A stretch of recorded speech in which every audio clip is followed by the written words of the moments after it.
A greeting to you all, good friends.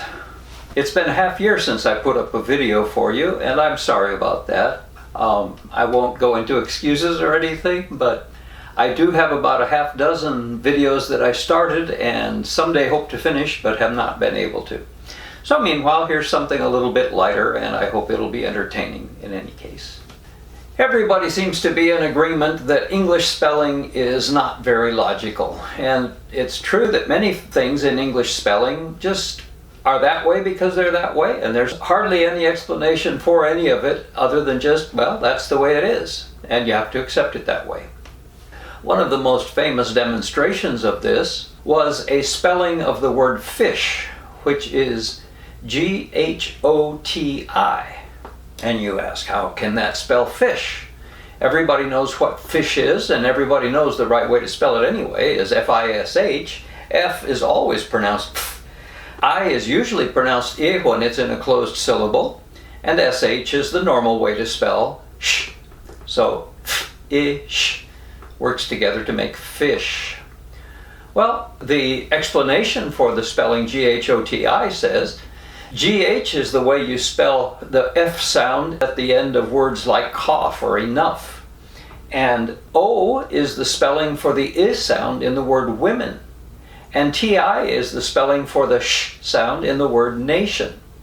So if you take GH from cough, and you take O from women, and you take TI from nation, well, there you've got them. Ish. Well, that sort of works. You can argue against it by saying GH never spells an F sound when it's the first thing in a word. It's always at the end of a word, or at least the end of a stem. And O, well, women, it's true, we do say women and not woman, but that's one word out of many. It's not often that O spells the I sound. And TI only sounds like a sh when it comes before a vowel in the middle of the word. Okay. True enough, but it still is a good demonstration that English spells the same sound in weird ways. Many people have said that this way of spelling it comes from George Bernard Shaw. And Shaw was indeed somebody who got some fun out of English spelling, but also thought, seriously, this needs to be reformed. This is not a good way to spell things. On the other hand, the particular word G-H-O-T-I hasn't been found in Shaw's writings at all. And in fact, it can be traced back to a man named William Ollier. In December of 1855, which was about 7 months before Shaw was even born, Charles Ollier wrote to a friend that his son William had invented a new way to spell fish, and that it was G-H-O-T-I. So it does antedate Shaw by a little bit, and we can credit William Ollier for coming up with this way to spell it. It's not the only way to spell fish now. I have a list of 9 other ways to spell fish that are comparably bizarre. I don't remember where I got this from. I've had it sitting on my computer since 1994, so here's the list, and I think you could enjoy it. First example, you can spell fish P-H-U-S-I. That's P-H as in physics. It's U as in busy, and S-I as in pension. P-H-U-S-I spells fish.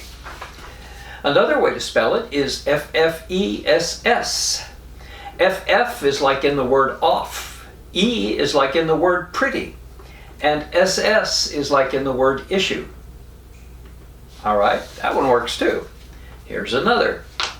U-G-H-Y-C-E. U-G-H is like laugh. So depending on how you split laugh up, you can either say that the A-U spells a, or that the U-G-H spells f. Can you have it both ways? I'd like to think you can. U-G-H as in laugh.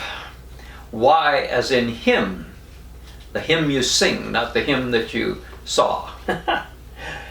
C-E as in ocean. Here's another one. P-F-E-E-C-H-S-I. Wow. P-F is like in the last name Pfeiffer. And if you pronounce that without a P at the beginning, if you just pronounce it Pfeiffer, then you can say, okay, P-F is the F sound. E-E, they're saying that it's in the word bin. But when I spell it B-E-E-N instead of B-I-N, I pronounce ben rather than bin. And fast speech, I might say bin. I've been going. Anyway, some people do pronounce it bin, and so, all right, you can say E-E is sometimes pronounced E. And then C-H-S-I, all of that is in the middle of the word fuchsia. And so C-H-S-I can be a spelling for the sh sound. Another one, P-P-H-I-A-P-S-H. P-P-H as in sapphire. I-A as in marriage. P-S-H as in shaw. Alrighty, one more. F-U-I-S-E. F as in fat. Whoa, we really kept the F for one of these. That's interesting. U-I is pronounced in guilt. S-E is pronounced sh in nauseous. If you say nauseous, I think there are a fair number of us that say nauseous instead. Voiced sh, like the zh sound. But anyhow, for people that say nauseous, S-E spells the sh sound. Another one, F-T-A-I-S-C-H. F-T as in soften. And sure enough, soften comes from the word soft, where you can hear that T. But when we say soften, we don't say soften. I don't anyway. Villain. They figure that that second syllable has an I vowel in it. I can pronounce it that way, but I think I more likely pronounce villain with an sound of schwa rather than an I.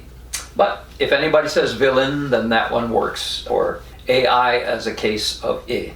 And then you finish this word up with the SCH, which is the first part of the word schwa.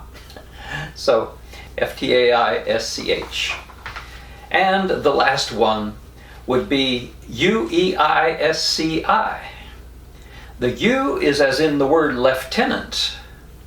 Now, I don't say lieutenant. I don't think most of us Americans do. We say lieutenant. But lieutenant is the British way to pronounce it, and since the word came from Great Britain, it actually came from France through Great Britain, but I guess they're within their rights to pronounce it the way they like to. So lieutenant is fine. The U then would be the F sound. EI is the same letter combination as in forfeit, or it has an I sound, I agree. And SCI is the sh sound in conscious. So there are 9 different ways to spell fish.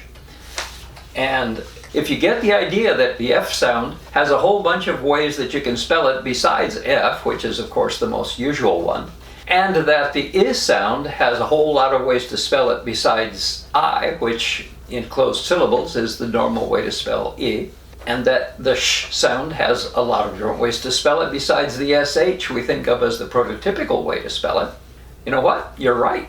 And you can see why people who don't know how to spell English and maybe have learned to speak it have a hard time spelling. Spelling English is not easy. In 3 cases then, the cases of the f sound, the I sound, and the sh sound, we're dealing with a many-to-one problem where there are many spellings that correspond to one sound. English orthography has the opposite problem too, where you have many sounds that correspond to one spelling. So let's look at a case that kind of parallels the fish case. Here we have 9 ways that you can pronounce the sequence O-U-G-H. I adapted this from a list that somebody named Brian Wasco had made. I liked it. Sometimes O-U-G-H is pronounced off, as in cough. In one case at least, it's pronounced up, and that's actually a word that's related to cough. It's hiccup. The British, again, spell hiccup H-I-C-C-O-U-G-H, and that reflects an etymological connection to the word cough, so it's not totally off the wall, but it does make sense that we in the United States usually spell it H-I-C-C-U-P. Anyhow, O-U-G-H can also spell the sound O, as in dough. It can also spell the sound aw, as in fought. It can spell the sound ow, as in bow, the bough of a tree, not when you bow down. It can also spell uff, as in rough. It can also spell ooh, as in through. And 2 other pronunciations that are limited to one name There's a place in New York that's called Poughkeepsie, and the O-U-G-H is the sound. And there's also a last name that's called Coughlin, and it's spelled C-O-U-G-H-L-I-N. So, there you go. If you ever felt like English isn't spelled logically and not every spelling in English makes sense, you're right. People that speak another language can be grateful if their language is spelled more logically.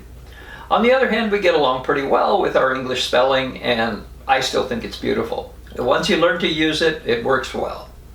So then, I'll sign off and wish you all the best.